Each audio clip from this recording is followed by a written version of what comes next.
Bem, hoje nós vamos começar a nossa primeira aula de teoria espectral EAD, né? O que é que nós vimos em aulas anteriores? Nós vimos que a gente fez uma revisão sobre análise complexa, né, em dimensão infinita, vimos o teorema de Liouville, né? E hoje a gente vai mostrar, né, o teorema de Liouville diz que toda função holomorfa inteira e limitada é automaticamente uma constante, né? Bem, e hoje o que a gente vai mostrar, a gente vai estudar a chamada aplicação resolvente, né? Lembrando quem é a aplicação resolvente, a aplicação que vai, né, a gente chama de Rolle, né, e que vai do conjunto resolvente, que é o complementar do espectro, né, que como sempre, né, resolvente em L de E, onde, como sempre, A pertence a L de E e E é Banach.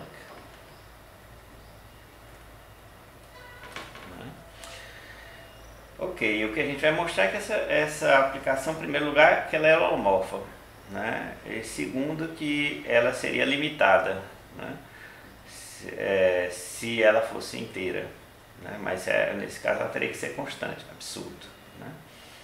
Então, sim, tem essa aplicação, lembrando, é Rho de Z igual a ZI menos A menos 1, né? Essa é a aplicação. Ok. Então, o que é fundamental para provar isso, né? A primeira coisa que é fundamental é o que a gente chama de equação resolvente, né? Ou seja, a gente vai tentar mostrar que isso é derivável, né? Lembrando que, né, mostraremos que Rho é holomorfa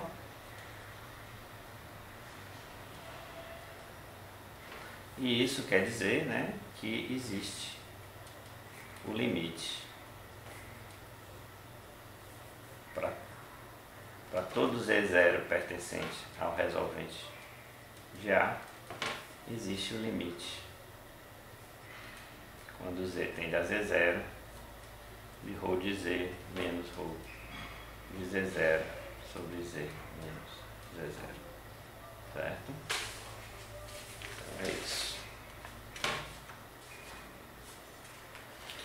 Uma coisa fundamental para isso é a chamada equação do resolvente, né? A equação do resolvente, ela diz isso aí, né? Você pega dois elementos distintos, né, no domínio resolvente, né? E a gente tem que Rho lambda menos Rho mi é igual a mi menos lambda Rho lambda vezes Rho mi. Observe, né? Veja, se eu inverto aqui o sinal e boto para cá, né, eu fico com o quociente de Newton, né? Eu ficaria com Rho lambda sobre lambda menos mi igual a menos Rho lambda Rho mi, certo? E aí eu passo o limite. Só que aí eu ainda tenho um detalhezinho importante em relação a passar o limite, porque a gente vai ver mais logo depois que antes a gente tem que ver que o resolvente é pelo menos contínuo para poder passar o limite, né? A prova disso aí é relativamente simples, né?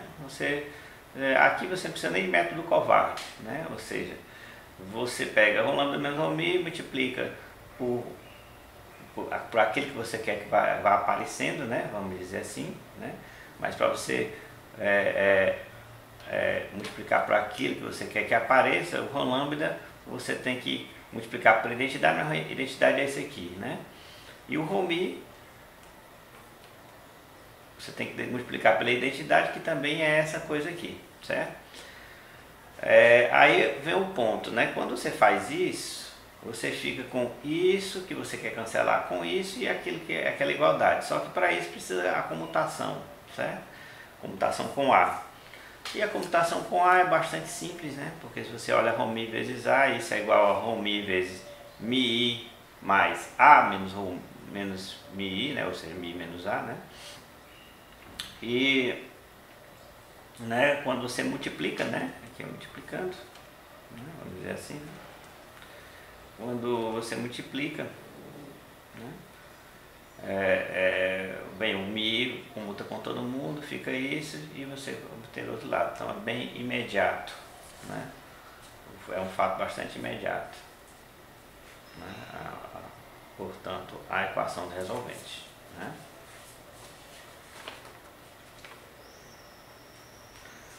Aí vem a questão.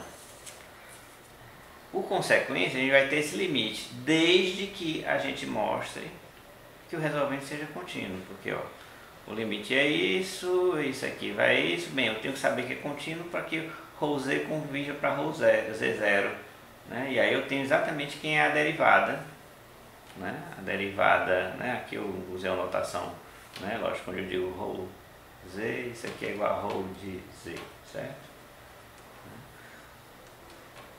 Então, o que acontece? Vem a pergunta, por que z em ρ de z é contínua, né? Então isso é devido ao teorema de perturbação de isomorfismo, né? Para a gente mostrar isso, a gente vai enunciar e provar o seguinte, um lema, certo? Deixe-me escrever aqui, bem, aqui já estamos na página 3.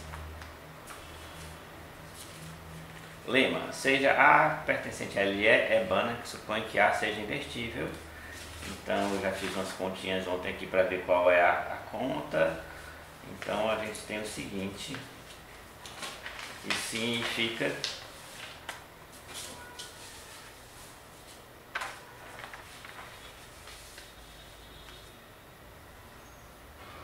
então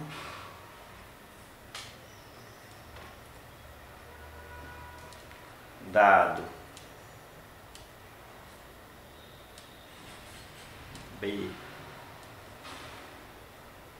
e B chapéu pertencentes, é ruim esse negócio de B e B chapéu porque fica pertencente aonde? Na bola de centro A de raio, norma de A menos 1, a menos 1 dividido por 2, só para a gente ter uma cota. Isso eu podia escolher outra vizinhança, a gente teria outra cota, né?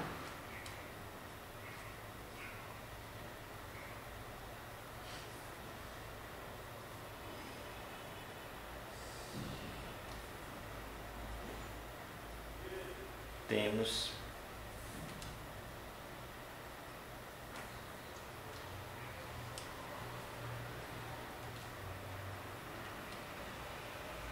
B a menos 1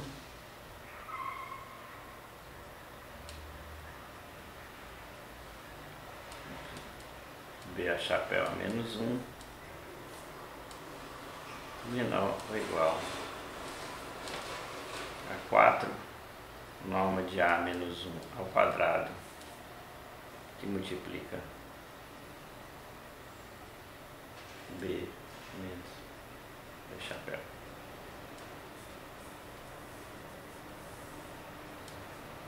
E significa, em particular, que a gente está dizendo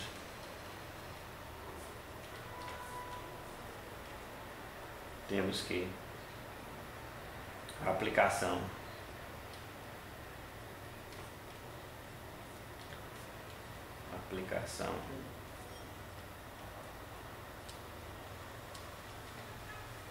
que a X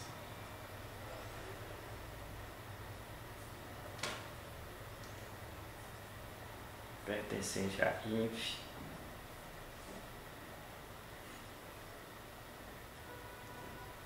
das aplicações invertíveis, né? Inv invertíveis lineares.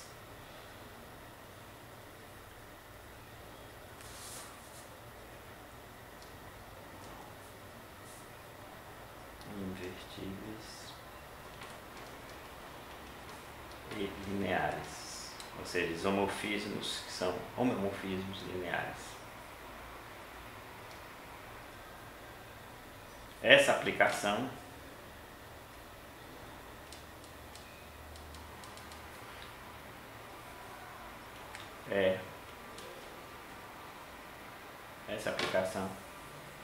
é contínua, certo? Esse é o lema que nós temos, e esse lema implica que, em particular, corolário do lema,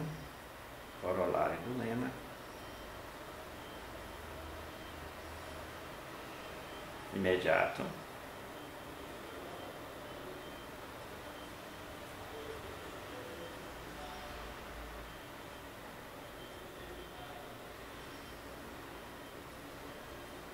é contínuo,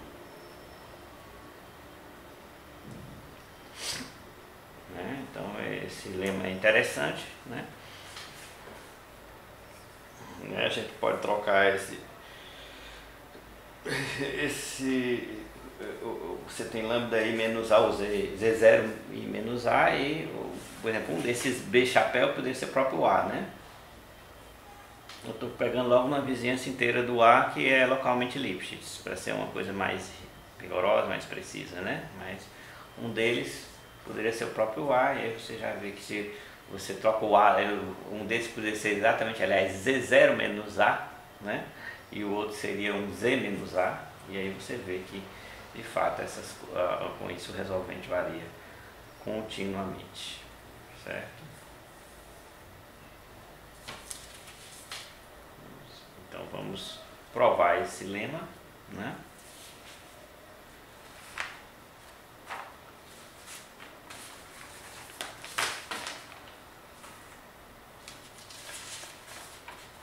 Então como é que a gente faz isso, né? Vamos chamar o H, né? Chamamos H de B menos A.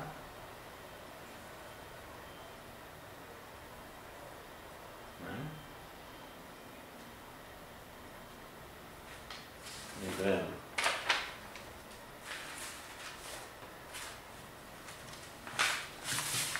que o lema, ó, ele pega B chapéu, né? Então, e vamos chamar H chapéu de B chapéu menos A, certo? Só para a gente ficar com, ou seja, quando eu escrever A mais H seria como se fosse o B, né? Então vamos lembrar como é que a gente calcula a inversa, né? Usando o teorema do ponto fixo em última instância, né? Que é o teorema de perturbação do isomorfismo. A gente vai lembrar como é que é isso, né? Como se diz, né? Lembrar é viver, né? E vamos ver como é que a gente faz isso. Ora, se a gente pega, veja que, lembra que para a gente calcular a inversa, para cada y que a gente pega no contradomínio, a gente vê que o x que vai nele, né? A ideia básica é essa. Então você escreve A mais H, ou seja, B, a gente está querendo calcular, dado um y fixado, vamos supor, norma de y igual a 1, a gente quer encontrar quem é B de y, né? Ou seja, que a gente quer encontrar quem é B a menos 1 de y, né? Então o ou seja, B mais H de x vai em y, quem é o B a menos 1 de y é exatamente o x, né? Ou seja, o A mais H a menos 1. E aí a gente faz aquele esqueminha, né? Considera esse operador, lembra, né? Que a gente vamos chamar de f de y vírgula h, bem, o h basicamente depende diretamente do b, né? E lógico, se eu tenho um h chapéu, tem um similar, o f de y vírgula h chapéu, né? Então dados h e h chapéu, né? Onde esse h e h chapéu vão ser como está aqui, né? B menos A e B chapéu menos A, ou seja, B numa vizinhança de A e B chapéu numa vizinhança de A, então é incremento. Eu tenho o seguinte, né? Se eu supuser que esse H e H chapéu, eles têm uma norma menor do que a norma de A menos 1 a menos 1 sobre 2, né? Ou seja, aqui é exatamente a cornorma de A, né, subdividido por 2. E é muito fácil ver, né, e é fácil mesmo, basta você raciocinar, que o A mais H menos 1 é menor ou igual a 2 vezes norma de A menos 1, e o A mais H chapéu A menos 1. Né? Eu deixo isso aqui como exercício, para vocês fazerem a conta. Né? E com isso eu tenho o seguinte, que sempre que o Y tem norma 1, a norma de X, né, vai ser menor ou igual a 2 vezes norma de A menos 1, certo? É também a norma de X chapéu, mesma coisa. Né? Aqui é bastante simples, né? Porque o que acontece? Quando eu somo A mais H, a norma de A menos 1 depende da conorma do que eu obtenho. Eu pego o A, né? Eu posso pegar a coisa mais fraca do A, né? E eu somo com a coisa mais forte do H, ou diminuo, né? Veja, a conorma, norma de A menos 1 é a coisa mais fraca do A, né? Se eu somo com a coisa mais, diminuo ainda a coisa mais forte do H barra chapéu, eu no máximo fico com a conorma sobre 2, olha só. Né? Quando eu inverto, que vai ser, eu inverto a conorma, invertendo a conorma, eu vou obter exatamente a norma da inversa, isso fica menor ou igual a 2 vezes a norma de A menos 1. Né? Esse é o raciocínio rápido para resolver esse exercício. Ok? Vamos à próxima.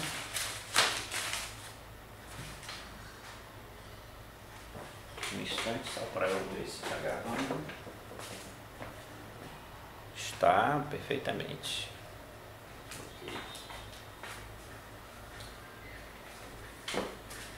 Ok. Então, o que a gente tem é exatamente a conta.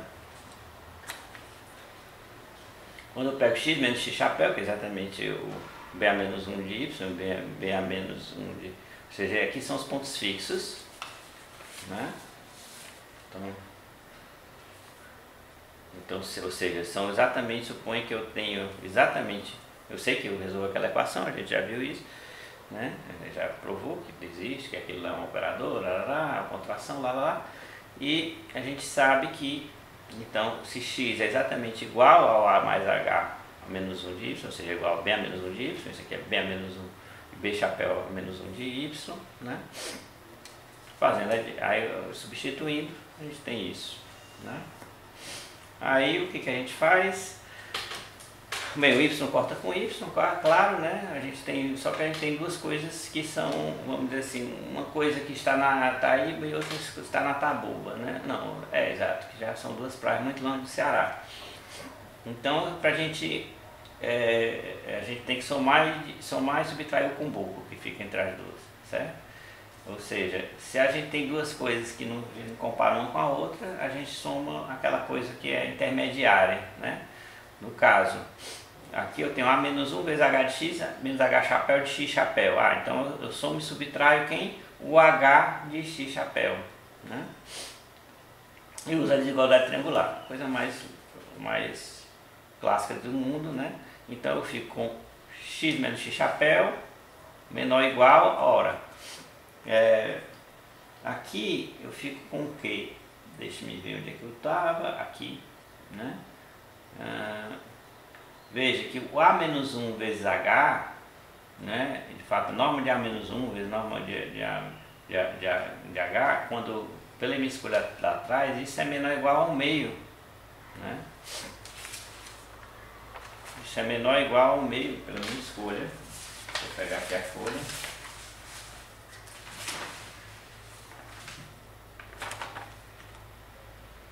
Né? Porque o norma de H é menor ou igual a norma de A menos 1 a menos 1 sobre 2. Né? Então, quando eu faço esse produto aqui, isso é menor ou igual a norma de A menos 1 vezes norma de H, mas isso é menor ou igual a 1/2. Né? E aí, esse 1/2 vai para o lado de lá. Eu já faço a diferença. Fica do lado de cá só essa parte de cá. Ó. né? Então eu passo para o lado de lá e eu fico com a cota. Foi essa cota que eu falei mesmo? Foi a cota que eu escrevi. Basta para isso a gente escreve B no C das contas, a gente tem exatamente a cota que eu falei no início. Ok? E aí a gente consegue, como resultado, a gente temos portanto,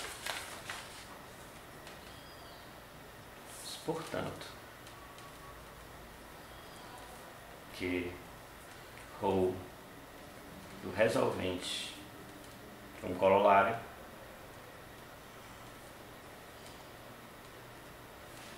em L de E é holomorfo, porque ela é contínua e então aquele limite, quando você olha o limite, este limite aqui, realmente quando ρ z, vamos dizer, vai para Z0, isso aqui vai a ρ de Z0 em cima, né? Corta esse com esse, fica exatamente isso, né? Então é holomorfa, certo? E aí o que acontece? Suponha por absurdo que o resolvente de A seja uma função inteira, certo?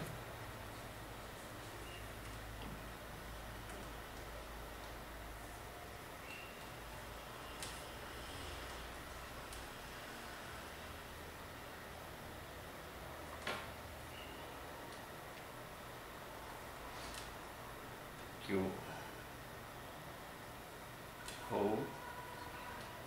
ρ, né, fosse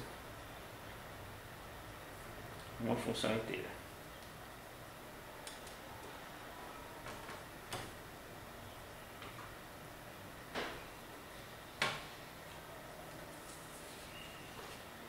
Ora, vamos ver que provemos que nesse caso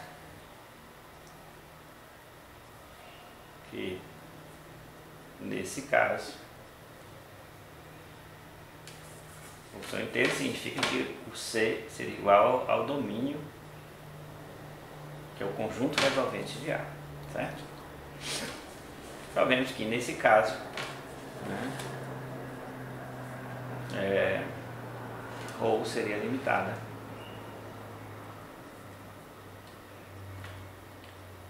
o que por Liouville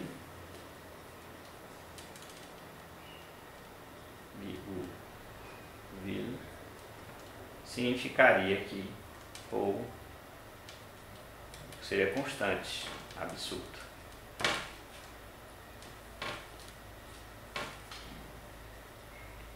E isso não é nada difícil, pelo seguinte, vamos olhar o seguinte, ora, como ρ é contínuo,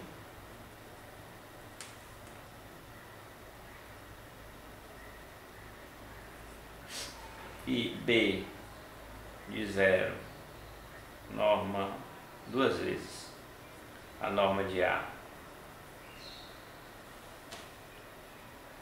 contida em C, né? Essa bola é compacta, fecho, isso, é compacta. Temos que ρ é limitada nessa bola, ou seja, existe um M1,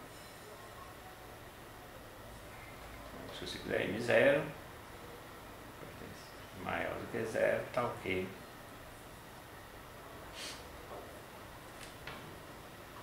ρ de Z em norma é menor ou igual a M0 para todo Z pertencente a essa bola.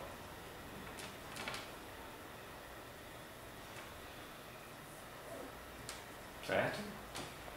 A gente sabe que fora dessa bola, inclusive da bola de raio norma de A, né? É que eu estou botando logo dois para espoletar. Fora dessa bola a gente sabe que é conjunto resolvente mesmo. É que nem precisa porque a gente está supondo que é inteiro. Então o que acontece lá fora? Ora, para Z pertencente a C menos a bola de centro 0 e raio 2 norma de A, o que acontece? Lembrando, né? O que é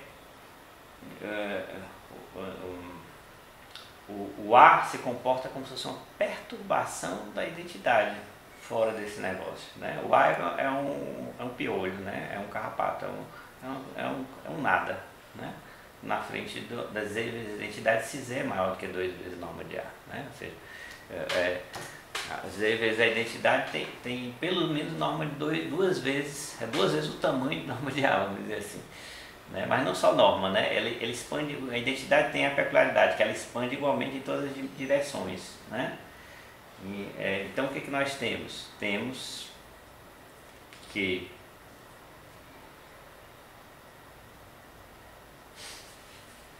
norma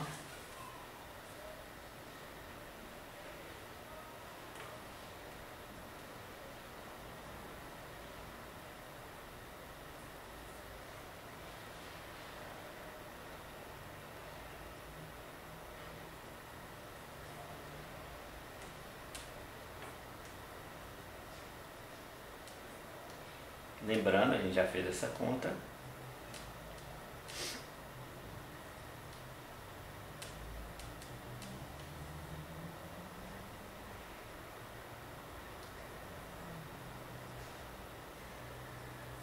Quer ver? Perdão. Vou riscar aqui, né? Para ficar bem riscado. Então, é um ínfimo, norma de V igual a 1, né? A norma de ZI menos A menos 1, como é que você obtém? Você olha a conorma de ZI menos A e inverte, né? Então, a conorma nada mais é do que o ínfimo, ou seja, a menor expansão, vamos chamar assim, né? Tipo, quanto a norma é a maior expansão no ciclo unitário, essa aqui é a menor expansão.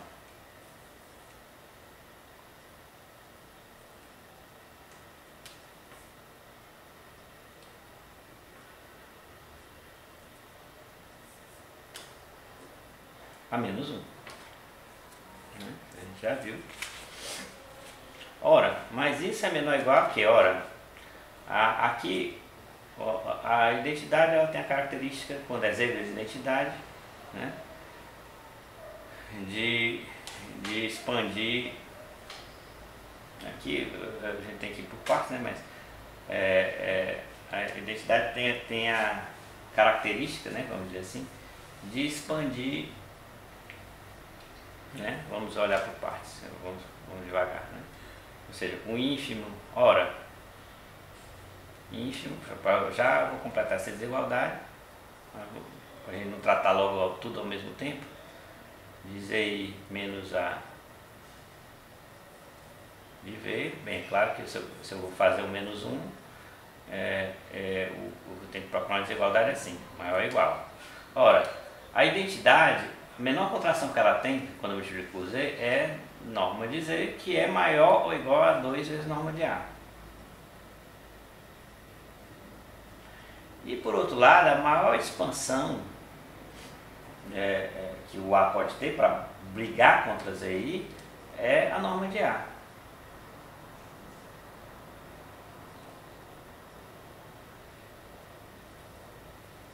Então, quando eu inverto isso aqui, isso é menor ou igual a norma de A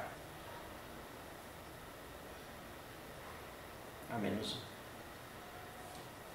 1. Né? Ora, isso para todo Z, onde pertencente a essa. Aqui eu já coloquei, né? Estou sendo redundante.